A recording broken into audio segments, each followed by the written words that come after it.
اسد عمر خپل اصلیت هم ښکاره کو او په پارټۍ کې نور داسې ډېر چې کوم د عمران خان سره غدار وو نو د هغې ټول حقیقت یې مخې ته راوړو. څنګه چې تاسو ته معلومات دي ملګرو چې اسد عمر اولنۍ انټرویو بیګا ARY نیوز والو له ورکړې ده. اپډیټ شروع کېدو نه مخکې خو څومره هم چې د PTI ورکران زما دا اواز اوري نو زه هغوی ته دا خبره کومه که عمران خان څه طاقت دی نو هغه تاسو یې. ځکه که دلته وګورئ د عمران خان خلاف چې کوم سازشونه مخې ته راځي او د هغه خلاف چې کومې خبرې مخې ته راځي نو هغه که د اوسه پورې مضبوط دی نو هغه د عوامو په سر کم خلک چې په PTI کې دي او د عمران خان سره ورسره دي نو اصل طاقت د عمران خان څوک دي دغه کسان دي چې عمران خان سره ورسره دي. که عمران خان د اوسه پورې نه دی راغورځېدلی خو یو طرف ته د هغه جذبه د هغه چې کومه حوصله ده نو هغه د غر نه هم اوچته ده خو دل طرف ته دغه چې د PTI کوم ورکران دي نو هغې هغه مرسته عمران خان دې ته نه پرېږدي چې عمران خان راښکته شي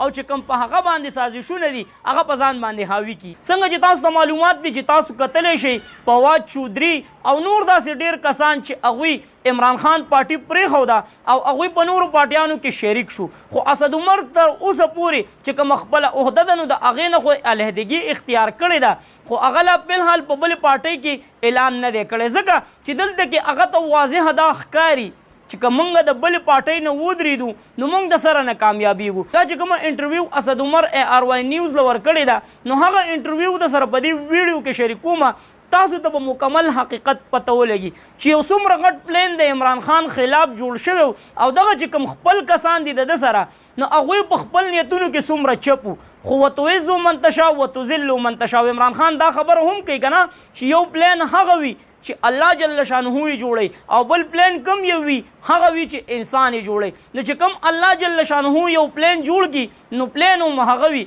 انسان به صحیح او د هغه پلین به صحیح. نو څنګه تاسو کتلی شئ ملګرو فواد چودھری خو بیخي ورک دی او اسد عمر پرون په عدالت کې د عمران خان سره میلاو شوی دی خو عمران خان هغه خپله غوسه اسد عمر ته ښکاره کړې ده. اسد عمر چې کومې خبرې مخې ته راوړې دي نو په هغې کې زه ستاسو سره یو دوه درې خبرې شریک کوم. اسد عمر چې کومه انټرویو مخې ته راوړه نو هغه دا خبره وکړه چې یاره د بلې پارټۍ نه ما ته پته ده چې زه نه کامیابېږم او نه زه ودرېږم د بلې پارټۍ نه خو الان کې اسد عمر د خپلې عهدې نه علیحدګي اختیار کړې ده. نو عمران خان دا خبره کړې ده که یو سړی د عهدې نه رشي یا پارټي پرېږدي نو دغه دواړه کسان زما دپاره یو دي. څنګه چې اسد عمر په خپله انټرویو کې دا خبره راوړه چې یاره عمران خان له یو قدم اغستل پکار دي. هغه کم قدم اغستل پکار دي که چېرې پارټي خپله کامیابول غواړي او مخکې بوتلل غواړي نو عمران خان له یو ډیسیژن اغستل غواړي چې یاره یا د دې پارټۍ نه یو طرف ته شي دا پارټۍ بل چا ته حواله کړي. نو دا چې کوم کسان د عمران خان نه اخوا شو نو دوی له یو ډېر غټ لالچ ورکړی شوی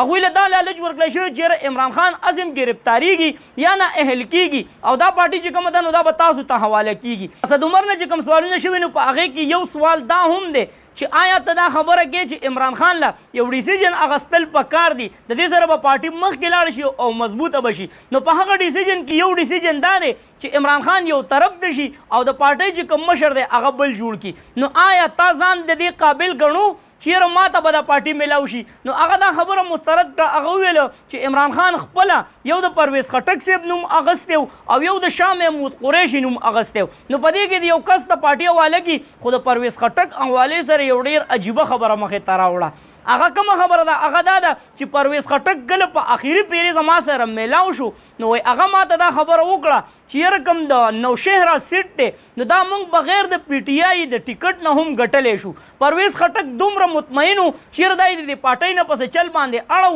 او یا یې بلې پارټۍ ته اړو یا یې پرویز خټک خو تاسو ته ما ویلي چې هغه هم یو سوچ راوړی چې یاره زه خپله پارټي جوړول غواړم او هغه ویل چې یاره ما سره د 50 کسانو چې کوم رابطې دي نو هغه کېږي 50 کسان زما سره کنفرم دي خو پرویز خټک چې هغه ورک شوی دی نو لا تر اوسه پورې به را پیدا کېږي ځکه چې دلته که استحکام پارټي وګورئ ملګرو نو د هغې حوالې سره ډېرې مضبوطې خبرې راتلې خو استحکام پارټي هم غالبا چې مکمل په ډوبېدو ده ځکه چې فواد چودھری شو یا نور داسې کسان شو کوم چې د PTI نه لاړل نو هغوی د اوسه پورې کیمرې ته نه دي را مخامخ شوي. اخري پیرې د استحکام چې کومه پارټي ده نو په هغه کانفرنس کې مخې ته راغلي او هغه چې کوم مخې ته راغلي نو هغه هم د شرمه نه مخ نه شو چتولی. نو پرویز خټک وایي ما ته دا خبره وکړه چې یاره د نوشهره کوم سیټ دی نو دا زه بغیر د PTI د ټیکټ نه هم ګټلی شم خو اوس به تاسو فیصله کوئ د نوښار کسان که ما ګوري نو ما ته په کمنټس کې ووایئ چې آیا د نوخار چې کوم سیټ دی نو پرویز خټک چې کومه خبره کړې ده چې یاره بغیر د پی ټی آی نه هم زه ګټلی شم نو د نوخار کسان د چا سره دي اسد عمر دغه خبرې وګورئ ټولو ملګرو سره یې شیر کوي چې د دغه خلکو حقیقت ټولو ته معلوم شي چې د عمران خان سره کوم غداره کسانو نو د هغوی سوچ تر کمې پورې چېرته مې الله خاد آباد او خوشحاله ساته اخر کې واس پاکستان زنده باد مسلمان زنده باد تل دی وي آباد دی وي زموږ وطن پاکستان دی وي مسلمان دی وي الله